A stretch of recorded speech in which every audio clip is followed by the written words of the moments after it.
I don't want to sound insulting, but the simpleton missionary, the simpleton will come up to the individual, a layperson, and say, well, look, here's proof, here's evidence of the Trinity. What's the evidence?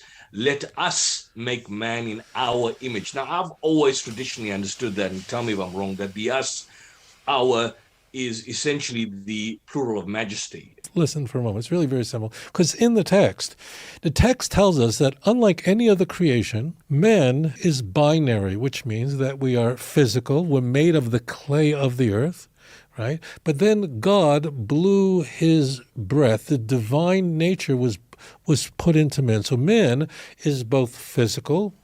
When we see our dog or cat, our pets, we understand them. They want to be safe, they want to eat, they want to have babies. We get all that stuff. But man alone could believe in God. No other animal ever believed in God. So man is made up both of the material and he's made up of the spiritual. He's both.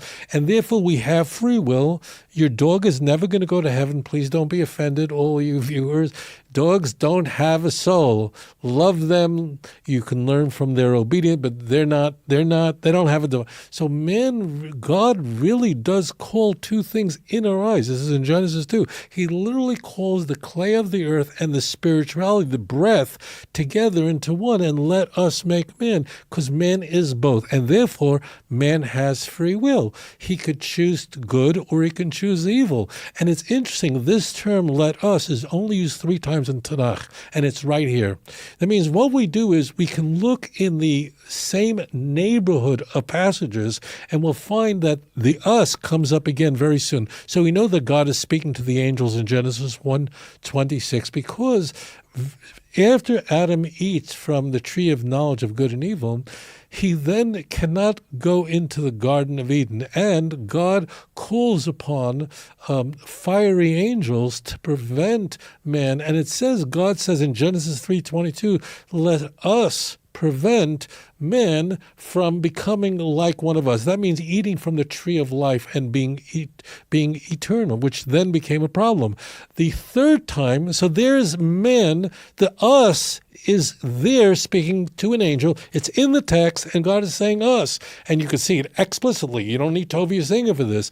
And a third time is the third attempt by man to somehow achieve equality with God by building a tower that rose up to the heavens. This is like GPS. We're going to triangulate this.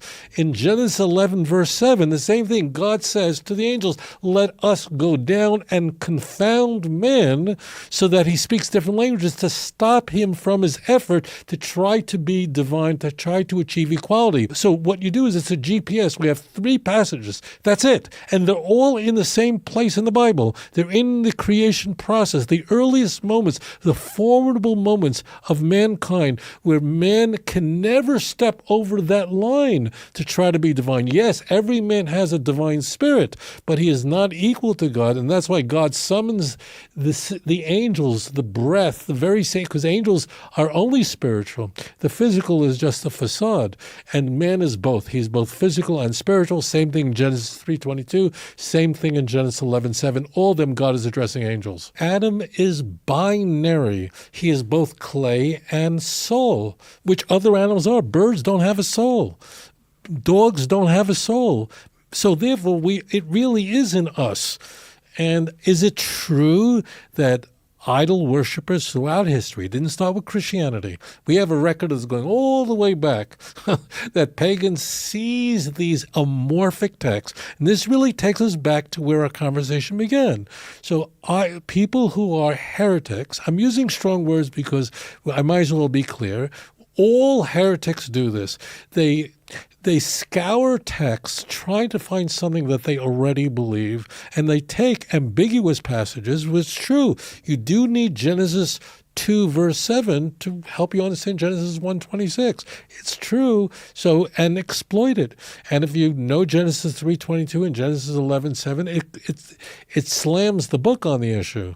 So man has those two qualities. And what are we doing as humans? We are struggling between our desire to serve ourselves, the clay in us, the earth, the dog in us. You know, when we say that you're behaving like an animal, it's not a compliment, right? What are we saying when we say that someone's behaving like an animal? We're saying that you're only acting like the clay that other animals were created out of, the earth. And you're not behaving like someone who has a soul inside of you. That's what behaving like an animal means. You're behaving like someone who's not aware that there's a God. So if man, only man, has the awareness of God in him, we only have free will. Other animals don't. And we're torn. And our job as those who love the true God that Abraham preached are, therefore, we are called upon to serve and submit, be loyal to, adore, and love only the true God and forsake the physical element and instead submit to God. If there was no free will, if we didn't have the animal in us, that other part of us, there'd be no possibility for free will, and virtue would be impossible. אדון עולם אשר מלך בטרם כל יציר נברא